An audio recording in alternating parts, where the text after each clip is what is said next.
Last video में हमने email दुर्कहेम का लाइफ स्केच पढ़ा था। अब इसका नया और अगला टॉपिक सोशल फैक्ट्स पढ़ेंगे। तो सबसे पहले तो हमें मीनिंग पता होना चाहिए सोशल फैक्ट्स का क्या है। तो लास्ट वीडियो में हमने जाना था कि इमाइल दुर्कहेम के 3 या 4 मेजर वर्क्स पढ़े थे। उनमें से एक था the rules of sociological method. तो उसी बुक में दुर्कहेम ने सब्जेक्ट मैटर ऑफ सोशियोलॉजी के बारे में बताया और कहा कि सोशियोलॉजी जो है वो सोशल फैक्ट्स की स्टडी है, यानी सोशल फैक्ट्स की जो स्टडी करते हैं उसे ही सोशियोलॉजी कहा जाता है। दूसरा इसका मीनिंग यह भी है कि सोशल फैक्ट्स वो सभी ways of acting, thinking and feeling है जो इंडिविजुअल्स में एक्सटर्नल होते हैं, जिनका नेचर कॉन्स्टेंट होता है और कैरेक्टर जनरल होता है। इन तीनों चीजों का मतलब हम इसके कैरेक्टरिस्टिक्स में पढ़ेंगे। अब एक और लास्ट पॉइंट है मीनिंग में, वो है कि सोशल फैक्ट्स हमारे एनवायरनमेंट की ऐसी सोशल फोर्सेस होती हैं जो हमें इन्फ्लुएंस करती है, लेकिन हम उसे चेंज या कंट्रोल नहीं कर सकते हैं। Social facts are the social forces in our environment that influence us but which we can not change और कंट्रोल। अब हम कैरेक्टरिस्टिक्स पढ़ेंगे, इसमें हम वो तीनों वर्ड्स का मीनिंग भी पता करेंगे जो हमने पिछली डेफिनेशन या मीनिंग में पढ़ा था सोशल फैक्ट्स की। तो पहला है एक्सट्योरिटी, सेकंड है कॉन्स्ट्रेंट और थर्ड है जनरलिटी। सोशल फैक्ट्स के कैरेक्टरिस्टिक्स में सबसे पहले है एक्सट्योरिटी। तो इसमें हम जानते हैं कि एक्सट्योरिटी का मतलब क्या होता है। तो जो सोशल फैक्ट्स होते हैं ना, उनका नेचर एक्सटर्नल होता है। एक्सटर्नल का मतलब यह है कि ये इंडिविजुअल के द्वारा डिसाइड नहीं करे जाते, बल्कि उनकी रेस्पेक्टिव सोसाइटीज के द्वारा डिसाइड किए जाते हैं। सोशल फैक्ट्स ऑटोमेटिकली इमर्जेस होते हैं, इसीलिए उन्हें सुई जेनरस, जिसका मतलब होता है सेल्फ टर्न, भी कहा जाता है।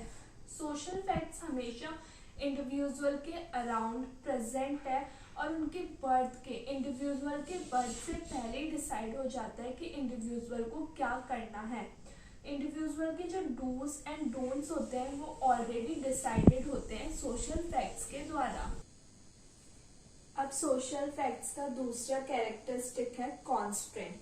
कॉन्स्टेंट वाले पॉइंट में हम ये बताएंगे कि सोशल फैक्ट्स कोहेसिव होते हैं नेचर में। इसका मतलब ये है कि ये इंडिविजुअल पे नहीं होता है कि उन्हें ये फॉलो करना है या नहीं करना। एक तरीके से ये कह सकते हैं कि वो इंडिविजुअल पे इम्पोज्ड होते हैं। सेकेंड बात हम ये बता सकते हैं क्योंकि वो कोहेसिव होते हैं नेचर में, लेकिन इंडिविजुअल तब तक ये फील नहीं करता है जब तक वो सोशल फैक्ट्स के अकॉर्डिंग बिहेव कर रहा है। उसको ये रियलाइज तब होता है कि सोशल फैक्ट मुझ पे इम्पोज किया जा रहा है जब वो उसके अगेंस्ट जाता है।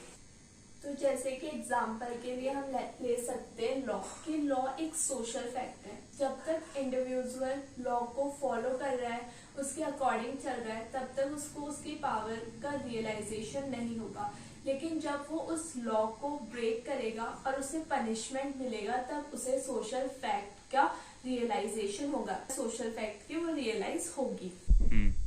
अब थर्ड कैरेक्टरिस्टिक है जनरलिटी। सोशल फैक्ट का कैरेक्टरिस्टिक है, इसमें हम ये बताएंगे कि सोशल फैक्ट्स इंडिविजुअलिस्टिक नहीं होते हैं। इसका क्या मतलब है? इसका मतलब ये जनरल कैरेक्टर होते हैं कि ये सोसाइटी के सभी मेंबर्स पे एप्लीकेबल होते हैं, सिर्फ किसी एक इंडिविजुअल पे नहीं, इसलिए जनरलिटी होता है। अब सोशल फैक्ट्स के एग्जांपल्स ले लेते हैं, law, religion, custom, marriage, division of labour etcetera. ये सभी सोशल फैक्ट्स है और इसीलिए ये सब्जेक्ट मैटर ऑफ सोशियोलॉजी भी है, क्योंकि दुर्कहेम के अकॉर्डिंग सोशल फैक्ट्स की स्टडी को ही सोशियोलॉजी में सब्जेक्ट मैटर माना जाता है।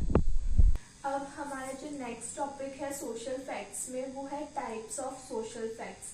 तो दुर्कहेम ने 2 टाइप्स ऑफ सोशल फैक्ट्स को आइडेंटिफाइड किया था। फर्स्ट था नॉर्मल सोशल फैक्ट्स और सेकंड है एबनॉर्मल सोशल फैक्ट्स, जिसको पैथोलॉजिकल सोशल फैक्ट्स भी कहते हैं। तो नॉर्मल सोशल फैक्ट्स वो सोशल फैक्ट्स होते हैं जो सोसाइटी की स्टेबिलिटी और कॉन्टिन्यूटी में आइडेंटिफाई करते हैं, कंट्रीब्यूट करते हैं। और सेकंड जो एबनॉर्मल और पैथोलॉजिकल सोशल फैक्ट्स होते हैं वो सोशल फैक्ट्स होते हैं जो सोसाइटी के लिए हार्मफुल होते हैं और वो डेंजर कॉज करते हैं सोसाइटी के लिए। अब सोशल फैक्ट्स का नेक्स्ट टॉपिक हम पढ़ेंगे क्रिटिसिज्म। तो क्रिटिसिज्म में फर्स्ट क्रिटिसिज्म जो दिया था सोशल फैक्ट्स जो इमानुएल दुर्खेम ने जो चीजें करी उसके बारे में, वो थे जॉर्ज कैटलिन।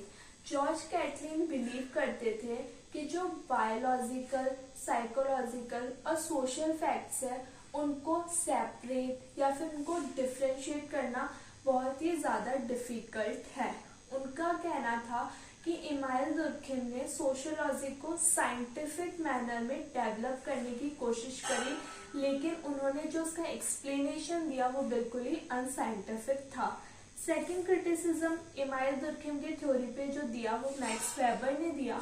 मैक्स वेबर ने कहा कि जो इमानुएल दुर्खेम ने नेचुरल साइंस की लाइन पे सोशियोलॉजी को डेवलप करा है वो एक तरीके से ब्लंडर है। अब इस सोशल फैक्ट टॉपिक का जो लास्ट पॉइंट बचा है वो है कंक्लूजन।